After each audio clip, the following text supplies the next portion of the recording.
After World War II, there's a dramatic change in sports fishing. First of all, you had new equipment, new engines. Fiberglass came into common usage. You had new designers coming up. There was a whole new element introduced out there into the ocean. Rods and reels changed. Everything changed. Until now, it's not quite a state of perfection, but it's getting close. Don't you think so? I think so. That's part of why, as part of the Year of the Coast, we're featuring some of the outstanding sport fishermen that contributed to the sport after World War II. Well, you know what I think is one of the best things that they've added? Now we have this tag and release situation where we're not trying to bring in every fish that you catch. It's wonderful to have this because we don't want to see our resources depleted. This interview with Captain Eddie Haneman, I hope you'll enjoy it. At the beginning, I was with my dad on the Joy to 30. My dad's trade name was Captain Paul.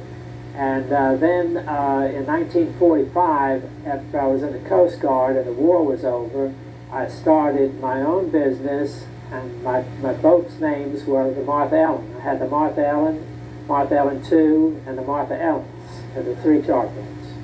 Back in the old days, we hardly ever went out of sight of land, and most of the fishing that was done was bottom fishing, and then we fished for bluefish and Spanish mackerel, and occasionally we catch a king. But the equipment that we had back in those days was very limited, and the boats didn't venture very far offshore either.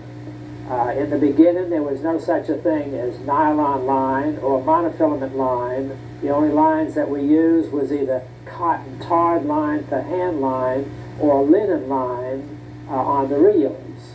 And of course, this was not the equipment that we have today. There was no such a thing as fiberglass rods or fiberglass boats or any of these synthetics that we use now. So we have, you know, a much more sophisticated equipment and better equipment today than back in the old days. This is a rod here that was originally Zan Gray's rod. Zan Gray used to fish a lot. This rod is a laminated rod. It's built out of 3 different woods. It is bamboo on the outside, it's rosewood on the inside, and lemonwood on the center core. This rod is extremely stiff. There is no play to it whatsoever. It's just something that is going to hold everything that the fish will put on the tackle, which is, you know, an altogether different principle than today. Today, you have a rod that's flexible, that will fight the fish. The fish can fight the rod, but this was altogether different. It was just a matter of brute strength holding what the fish would put on the tackle. Well, this right here is a picture of the last boat that I operated, which was called the Martha Ellens. It was originally a Navy Air Sea Rescue boat, and we converted it into a sport fishing boat. We did a lot of offshore fishing in this. We really started offshore fishing back after 1945, maybe around 46 and long in those days.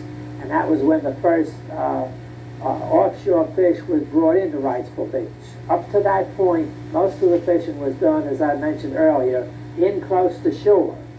In 1954, we had a big sailfish run off of Wrightsville Beach.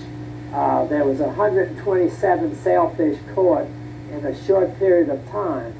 And that was very good because there was very few boats in that day that was equipped or had the know-how in catching sailfish and billfish and marlin. I got a little jump on a lot of the fishermen because fishing in Florida every winter, I got to know the new techniques and the new tackle and the methods that was coming out, which normally come out like in Florida sport fishing than it was up here in North Carolina. The boat I had wasn't really that great a sport fishing boat. It was kind of homemade, but it was a comfortable boat, and it was a roomy boat. We had a big cockpit and all, and was equipped for the bigger fish. This is the largest marlin that I ever caught off of any of my boats. This marlin was 7 foot 5 inches long was 13 foot 3 inches long. 7 foot 5 inches, 705 pounds was what the fish weighed. And that fish was caught on June the 5th, 1970, by a fellow by the name of Frank Trusty. This fish held a record at Wrightsville Beach up until, maybe 4 or 5 years ago, and it was beaten by 15 pounds. There was a 720-pound fish caught, but that fish was only 12 foot some long, so I was a little bit longer than the fish, but the fish was heavier. But probably in the late 40s was when we started going offshore and catching these fish. One of the earlier trips that I had off there, I had a single man from Cincinnati used to come down a dock and fish with me, and he caught 3 blue marlin in one trip by himself, besides several fish that we lost. And back in those days, it wasn't uncommon to go out there and raise 18 or 20 marlin in a day, and of course you jumped a lot of them off, and you didn't catch that many, but there was a lot of fish out there.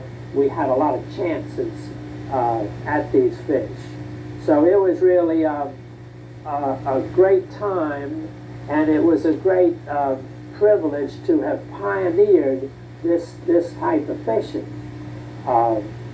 We fished out of Wrightsville Beach most of the times, but we also made trips up to Moorhead. This was a trip up at Moorhead I was on with a charter, and we would a lot of times fish up to Moorhead, spend the night, and then turn around and come back. Of course, the boats in those days was much slower than the sport fishing boat of today.